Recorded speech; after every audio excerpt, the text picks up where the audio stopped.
మన ప్రభు అయిన యేసుక్రీస్తు నామంలో మీకు మా శుభాభివందనములు. ఈరోజు దేవుని వాగ్దానము. పర్వతములు తొలగిపోయినను, మెట్టలు తత్తరిల్లినను, నా కృప నిన్ను విడిచిపోదు.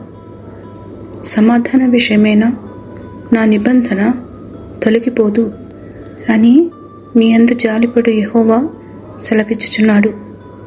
యెషయా 54వ అధ్యాయము 10వ వచనము.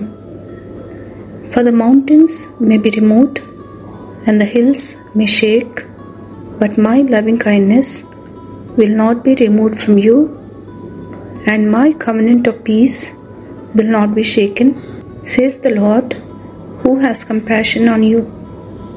Isaiah chapter 54 verse 10. ప్రార్థన.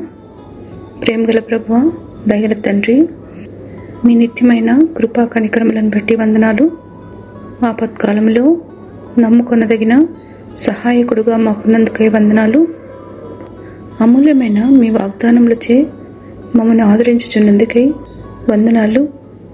ఆ వాగ్దానములను చేపట్టి ప్రతి పరిస్థితిలో ధైర్యముతో ముందుకు సాగుటకు కృపనిమ్మని యేసు నామములో వేడుచున్నాము తండ్రి. Amen. Have a blessed day. God bless you.